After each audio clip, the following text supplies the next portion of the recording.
Hello everybody, welcome back to the Craft Beer Hub. I've got another beer review for you, and I'm going to start this review by saying this is not a beer, or this is not a beer from a brewery that I would normally drink from. This is the Greene King IPA Reserve. Now I don't mind trying out these beers. Greene King IPA to me is probably one of the reasons to not drink regional brewers beer. There's just no qualities that I like in that particular beer. I actively stay away from the Greene King pubs. Do they call it like East Coast IPA? Is not for me. Yeah, Greene King for me, don't do anything. But I will say, I haven't seen this beer. Now, a lot of you are probably screaming at the camera, saying, Mark, it's Greene King IPA Reserve. What the hell are you on about? I've never personally seen it or taken notice of it. And I often see these beers like IPA Reserve, and I kind of think, is that the brewer kind of... Is that the brewer brewing a beer that they should have introduced under just the normal name? Do you know what I mean? So should this have been the original Greene King IPA? Could it be a recipe that's more like the original Greene King IPA that everybody fell in love with all those years ago, and now we just get a watered down version? Who knows? I don't know. Get in the comments. Let me know if you've had this, and yeah, just let me know.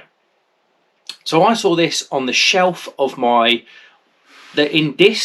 a town near where I live. They've got an Eastern European food market, and it was in there. They do the most random beers in there, including some really wacky, or what I consider to be wacky, British stuff. So I thought, sod it, I'm going to buy it.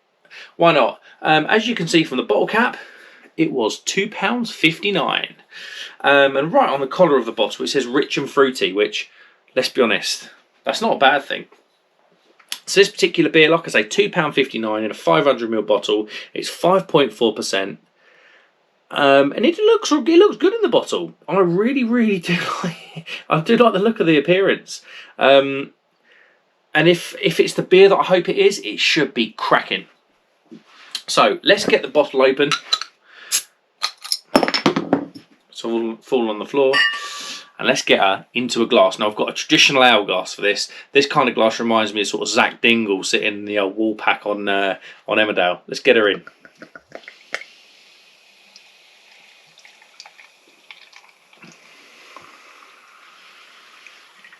Boom. Cool. Lovely. I've got a lovely whiff of bittering hop there. So what have we got? That is a lovely kind of treacle coloured beer, half a finger whitehead that I feel like is going to dissipate quite quickly. Carbonation's kicking off in there. I'm going to start off by saying this beer looks like it probably would be a lot better on cast than it is in bottle. But yeah, that looks really good, especially in this glass.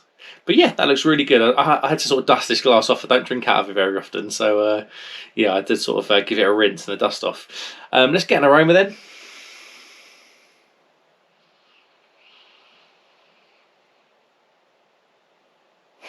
Oh, lovely and malty.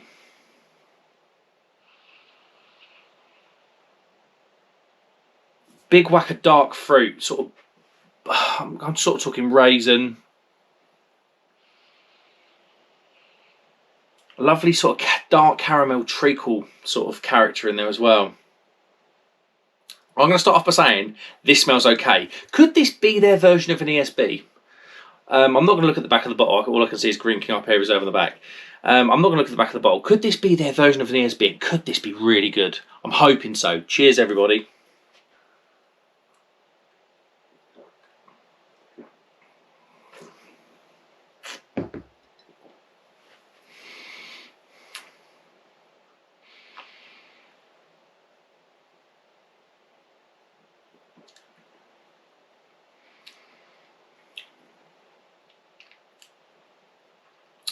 I'm going to say that's actually quite nice.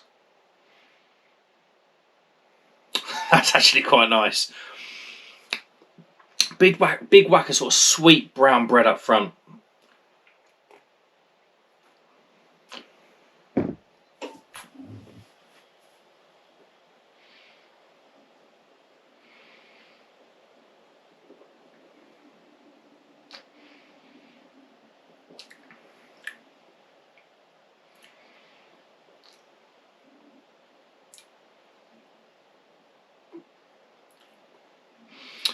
Yeah.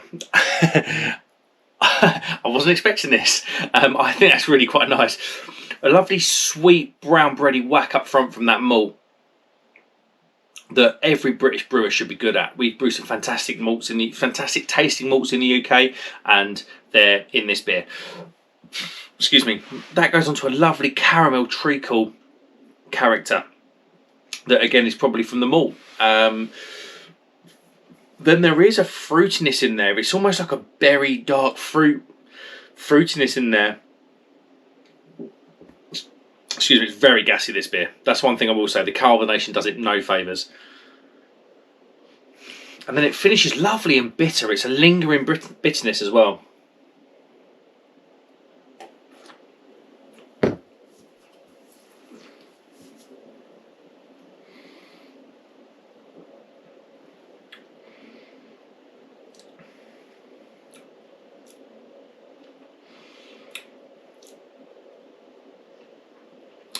A lovely drying bitterness.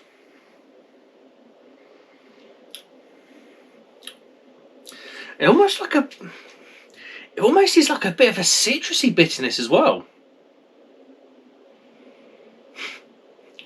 I thought I was going to hate this beer. I'm going to start off by saying that I thought I was going to hate this beer. But the reality is, I don't. I actually quite like it. Is it a Fuller's ESB level? No, absolutely miles off of it. I love that kind of... Oh, the Fuller's ESB is just insanely good. I love all the characters that Fuller's ESB has got. Imagine Fuller's ESB, but just toned down quite a bit. This is what you're left with. The carbonation does it no favours. It's a bit too high, a bit too overcarbonated for me. On cask, I can imagine this takes a different form. I think actually the mouthfeel on cask would be a lot better because it's so highly carbonated. It feels too fresh. But the flavours in there, that kind of brown bread, that treacle caramel, the kind of berried fruit, the dark fruit, and then the lovely dry bitterness on it.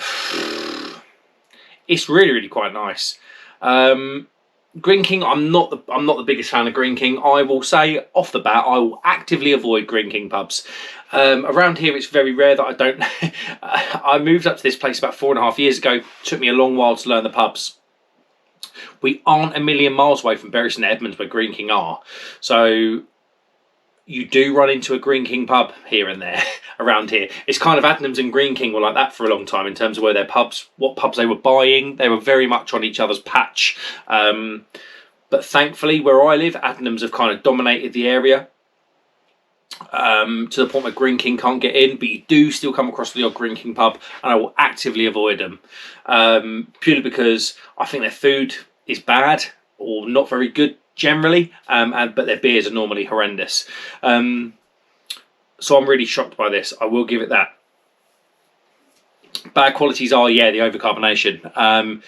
And at this percentage, I know ESB is a little bit stronger than this, I think, but it's no ESB. It's miles off. But what it is, it's a really good tasting beer with a lot of qualities in it. It's knocked stripes off the IPA original, the green labelled one. I'm shocked.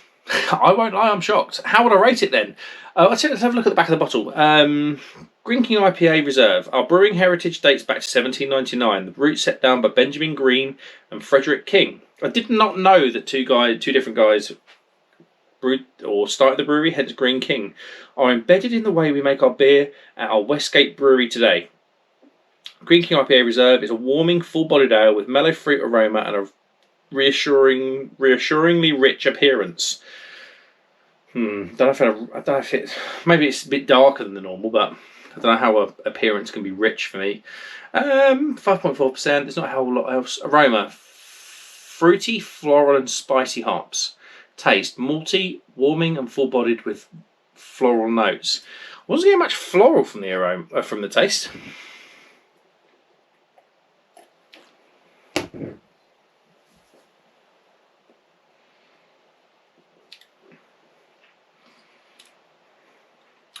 But now I am. But that's why I don't read bottles, because I don't want anything put in my head. And yeah, I suppose it kind of is floral, sweet floral. But that's kind of why I don't read bottles, because I want to project the taste of the beer that I actually get, rather than taste that the bottle tells me, or can.